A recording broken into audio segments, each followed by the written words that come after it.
আপনারা অনেকেই কমেন্ট করেছেন যে গোশত কাটার খাটিয়া পরিষ্কার করার ব্যাপারে বা কি দিয়ে আপনারা ব্যবহার করবেন, তাই আমি দেখিয়ে দিচ্ছি।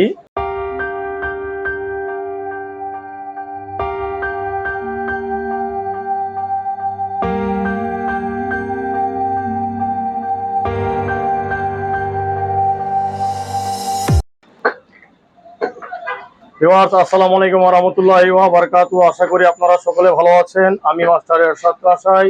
আলহামদুলিল্লাহ, আপনাদের দোয়ায়, আল্লাহ পাকের অশেষ রহমতে আলহামদুলিল্লাহি রাব্বিল আলামিন অনেক ভালো আছে। এটা হচ্ছে তেঁতুল। এটা হচ্ছে তেঁতুলের কাঠ। তেঁতুলের কাঠের গোড়ার শক্ত অংশটি, এই গোড়ার অংশটি দিয়ে আমরা প্রতিনিয়ত মাংস কাটাকাটি করি। আপনারা যারা এই কুরবানি ঈদের সময় গরু কাটাকাটি করবেন, তাদের জন্য এই খুঁটাটা পরিষ্কার করার জন্য এবং খুঁটাটা কিভাবে যত্ন সহকারে রাখবেন, তো খুঁটাটা গোশত কাটার পরে আমরা এইভাবে করে পরিষ্কার করে থাকি।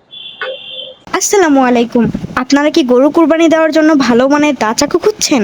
তাহলে মাস্টার এরশাদ কষাই দিচ্ছে আপনাদেরকে একেবারে অরিজিনাল দা চাকু। আপনাদের যাদের অরিজিনাল দা চাকু প্রয়োজন তারা স্ক্রিনে দেওয়া নাম্বারে যোগাযোগ করুন। আপনারা দেখুন কিভাবে পরিষ্কার করছি। এভাবে করে আপনারা পরিষ্কার করে নেবেন। আর এই যে ছাল ময়লাগুলো থাকবে না, আপনারা সুন্দর করে এভাবে করে পরিষ্কার করবেন। এই ছালগুলো এভাবে করে তুলতে হবে। দেখুন ছালটা কিভাবে তোলা হচ্ছে, মানে মাংস কাটার রক্তগুলো থাকলে এটাকে এভাবে করে তুলতে হবে। তাই দেখুন আমি দেখিয়ে দিচ্ছি যে মাংস কাটের উপরে কাটার পরে যে মাংসটিকে আপনারা রক্ত জমা ময়লা পানিগুলো থাকবে, এগুলো এভাবে করে কেলে নিতে হবে। এভাবে কেলে নিলে আপনারা সুন্দর করে ওটা পরবর্তীতে ব্যবহার করতে পারবেন। তবে একটি কাঠ 1 বছর মনে হয় না যে আপনারা চলাইতে পারবেন। প্রথমবারেই কিনবেন, বেশি বড় কেনার প্রয়োজন নেই, ছোটখাটো কিনবেন। কিনে আপনারা এটাকে পরিষ্কার কাটাকাটি করার পরে হয়তো কারো কাছে বেছে দেবেন অথবা খড়ি করে নেবেন, কারণ এটার মধ্যে খুব বড় বড় পোকা হয়।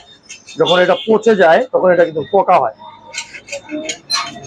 এই বছর এটা কিনে পরবর্তী বছরে আপনারা এটা কাটতে পারবেন না।